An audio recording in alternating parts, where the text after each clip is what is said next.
하나님께서 이 새벽에 저희에게 주시는 하나님의 말씀은 여호수아 19장 1절에서 23절까지 말씀입니다. 여호수아 19장 1절에서 23절까지 말씀 우리 한 절씩 교독하도록 하겠습니다. 하나님의 말씀입니다. 둘째로 시므온 곧 시므온 자손의 지파를 위하여 그들의 가족대로 제비를 뽑았으니 그들의 기업은 유다 자손의 기업 중에서라. 받은 기업은 브엘세바 곧 세바와 몰라다와 하살스왈과 발라와 에셈과 시글락과 벤 말가봇과 하살수사와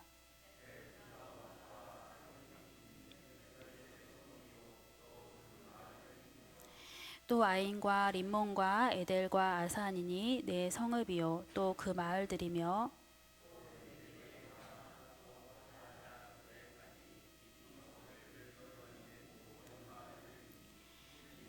자손의 지파가 그들의 가족대로 받은 기업이라. 시므온 자손의 이 기업은 유다 자손의 기업 중에서 취하였으니 이는 유다 자손의 분깃이 자기들에게 너무 많으므로 시므온 자손이 자기의 기업을 그들의 기업 중에서 받음이었더라.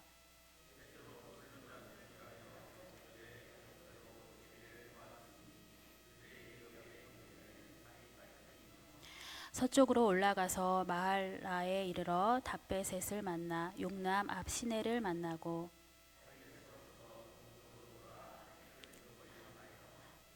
다볼의 경계에 이르고 다브라스로 나가서 야비아로 올라가고 또 거기서부터 동쪽으로 가드 헤벨을 지나 옛 가신에 이르고 네아까지 연결된 림몬으로 나아가서 북쪽으로 돌아 한나돈에 이르고 입다엘 골짜기께 이르러 끝이 되며 또 갓닥과 나할랄과 시므론과 이달라와 베들레헴이니 모두 12성읍이라 그 마을들이라.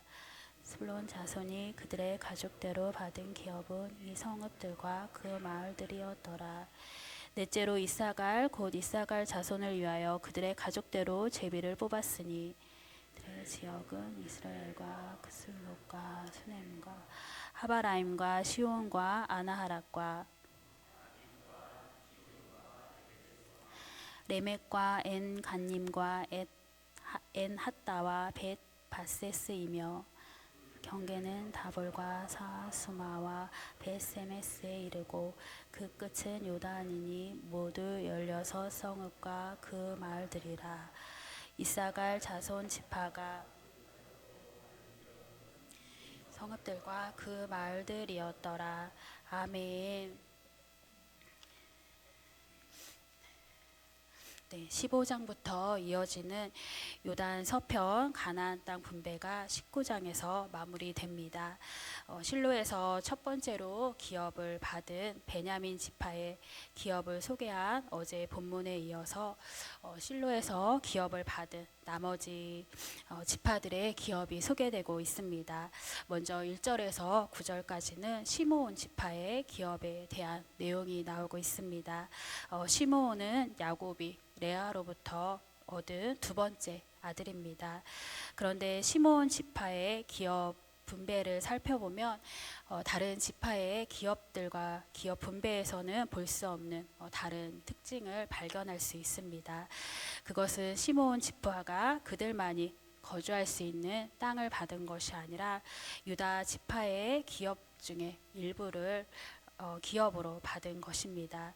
시므온 지파는 유다 지파의 기업 가운데서 남부 지역을 중심으로 모두 18개의 성읍과 마을을 받았습니다.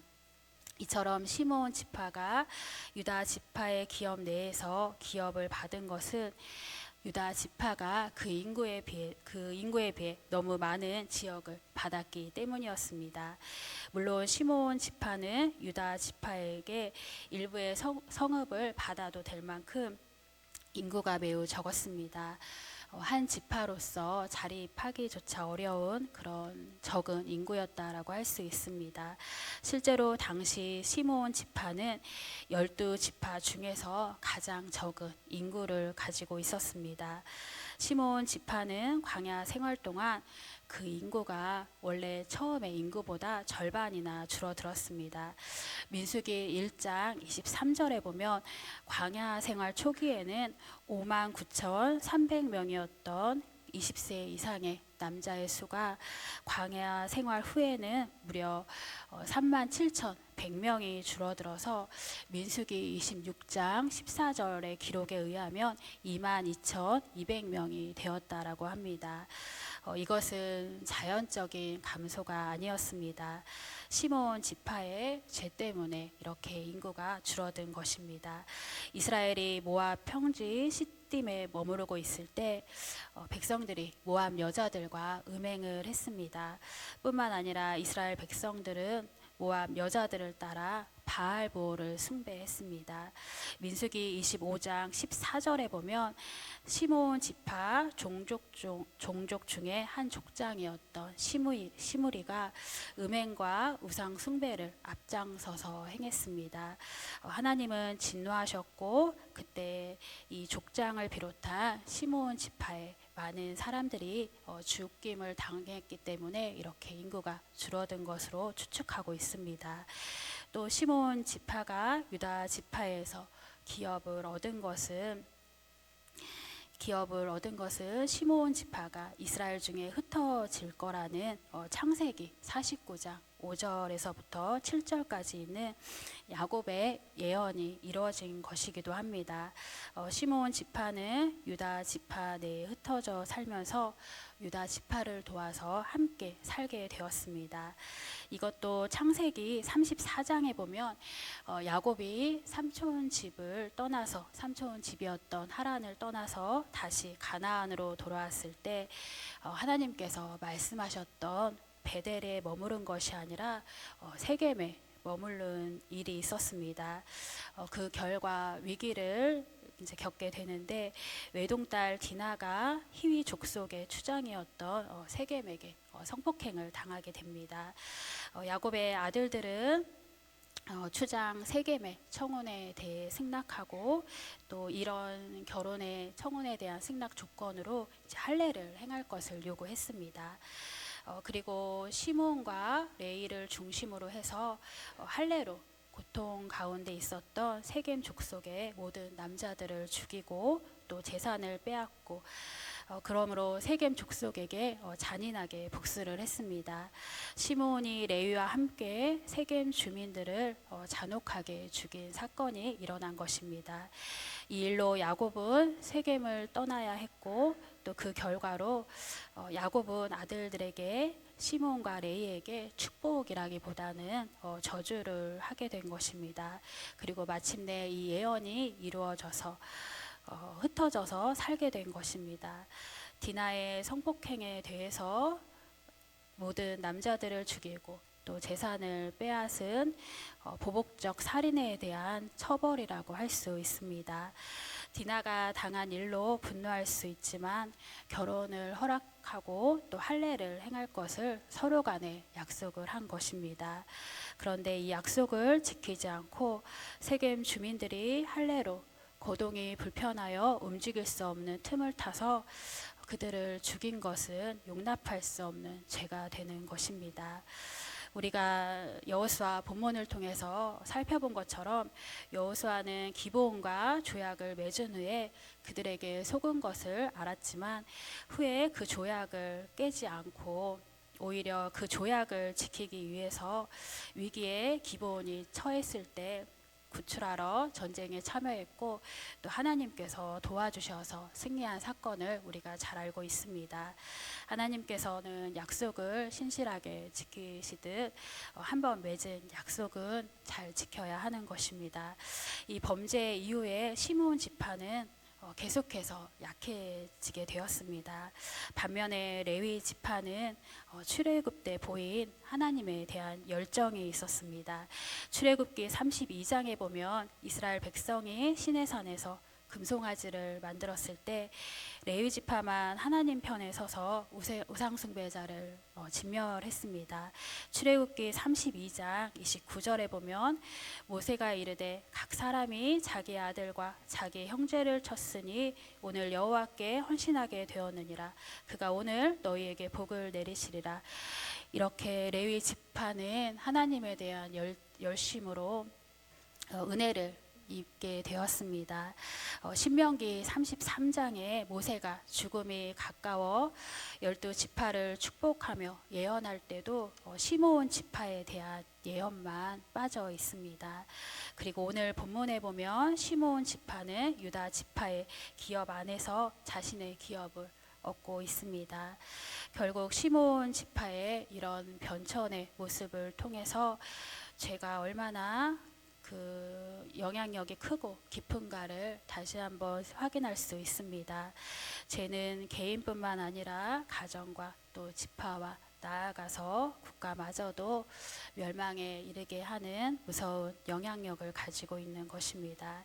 12지파 중에 강했던 시므온 지파가 이 같은 길을 걷게 되었습니다.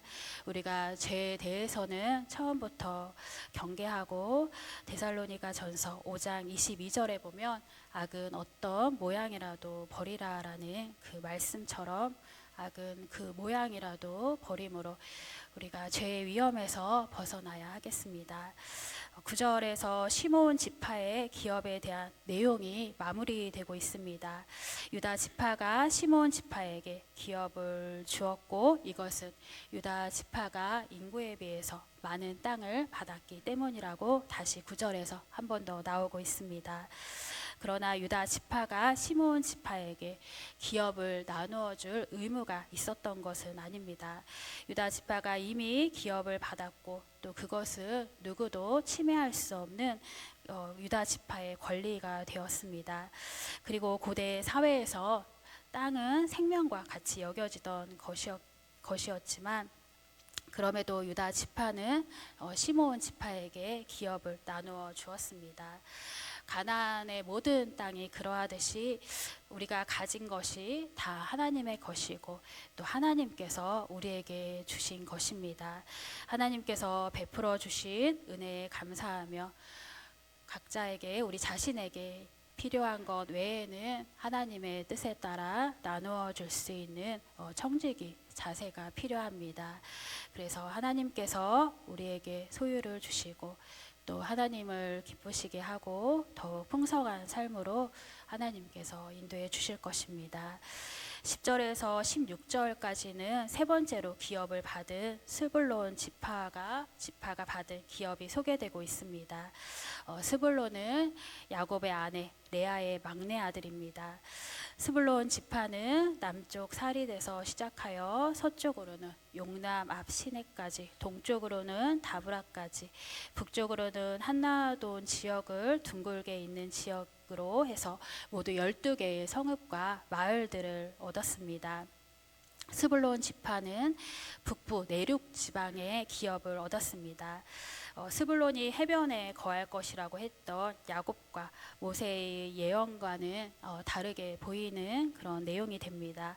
그러나 스불론 지파가 비록 북부 내륙 지방의 땅을 얻었지만 그 기업이 동서를 잇는 무역의 요충지에 있었던 까닭에 자주 지중해 연안에 항구 도시를 왕래했고 또 심지어 그곳에 거주하던 사람들도 있었습니다. 스불론이 해양 무역을 통해 부를 누리거나 또 해양으로 진출할 것을 장려하는 그런 의미로 생각해 볼 수 있습니다. 그래서 야곱과 모세의 예언이 문자적으로는 아니라고 하더라도 분명하게 성취된 것이다 라고 할 수 있습니다. 스불론 땅은 협소하고 또 척박한 땅으로 구약 시대에는 주목받지 못했습니다. 그러나 신약 시대에는 예수님께서 특히 나사렛이라는 지역에 예수님의 사역이 집중되면서 주목받는 그런 지역이 되었고 또 이사야 선지자가 이 지역에서 멸시받던 이 지역에서 예수님이 메시아가 태어남으로 인해서 영화롭게 될 것을 예언하기도 했습니다.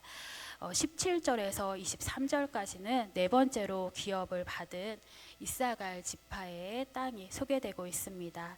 이사갈은 야곱이 레아에게서 낳은 다섯 번째 아들입니다. 이사갈 지파는 북쪽으로 납달리 지파, 남쪽으로 므낫세 지파, 서쪽으로 스불론 지파, 동쪽으로 요단강을 경계로 해서 갈릴리 바다 주변의 땅에서 모두 16개의 성읍과 마을을 기업으로 차지했습니다. 이 지역에는 비교적 비옥했던 이스라엘 평야가 있어서 농사짓기에 적합했습니다.